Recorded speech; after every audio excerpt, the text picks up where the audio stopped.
नमस्कार, मेरा नाम है आर्यन मिश्रा और आपका स्पीयर स्कोप में स्वागत है। आज हम बात करने वाले हैं चीन के वन चाइल्ड पॉलिसी के बारे में।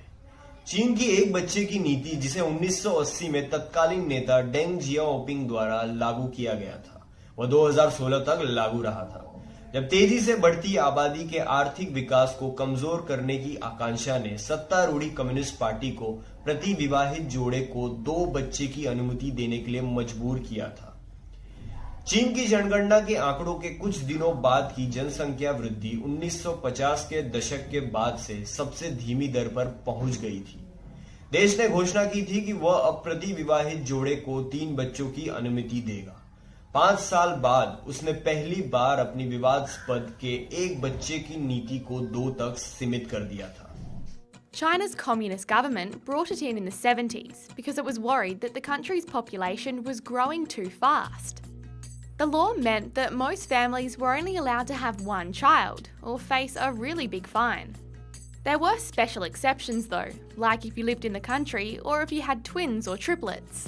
यदि चीन के नजरिए से देखा जाए तो चीन में पुरुषों के पास अधिक वैवाहिक शक्ति होती है, जिससे महिलाएं भागीदारों पर प्रजनन क्षमता का दबाव बढ़ जाता है।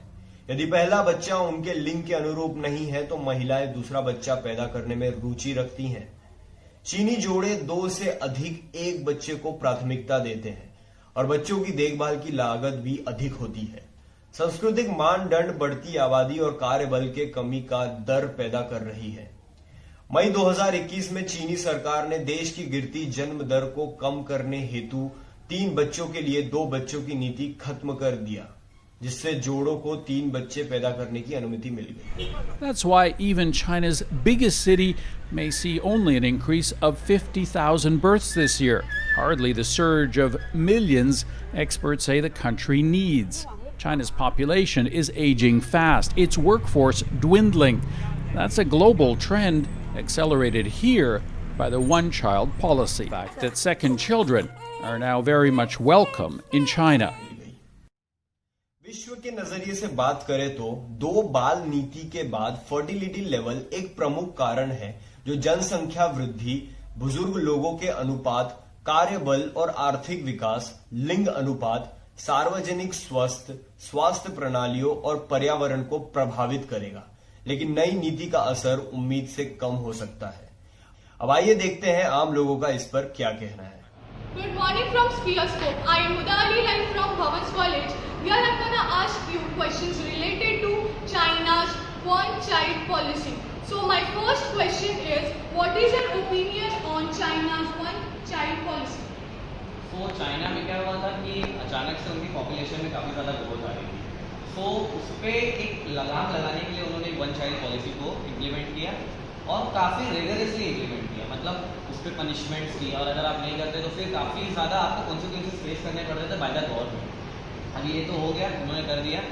अब क्या हो रहा था कि वहाँ पे एक बच्चा जब हो रहा था, चाइना का जो कल्चर है वो इंडिया के कल्चर से काफ़ी मैच करता है। इंडिया में कैसा है कि मतलब लड़का है वो खानदान को आगे ले जाएगा, चाइना में भी वही सेम है। तो जब एक बच्चा या अगर वो लड़की होती थी तो उसे या तो पेट में मार दिया जाता था या तो उसकी रजिस्ट्री नहीं करवाई जाती थी कि ये हमारा बच्चा नहीं है, उसको वो अबेंडन कर देते थे। तो चाइना की वन चाइल्ड पॉलिसी काफ़ी हद तक सक्सेसफुल रही पॉपुलेशन को कंट्रोल करने में, बट उसके कॉन्सिक्वेंसेस काफ़ी फेस करना पड़े by the people of China.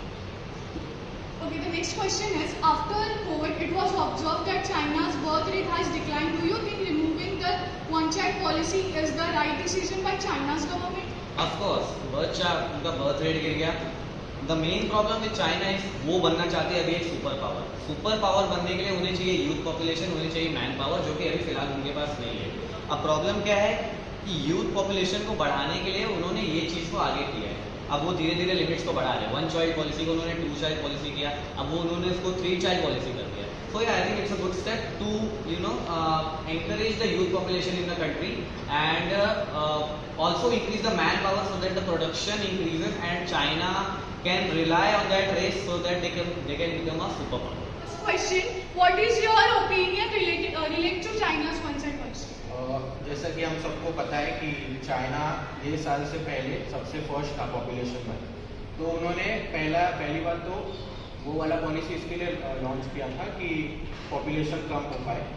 तो वो मेरे को तो कई हद तक सही भी लगता है, लेकिन अभी कैसा हो गया है, चाइना अपने जो उधर मेल पॉपुलेशन है उसको फोर्स कर रही है नसबंदी करवाने के लिए, जो मेरे को सही नहीं लगता है बिल्कुल।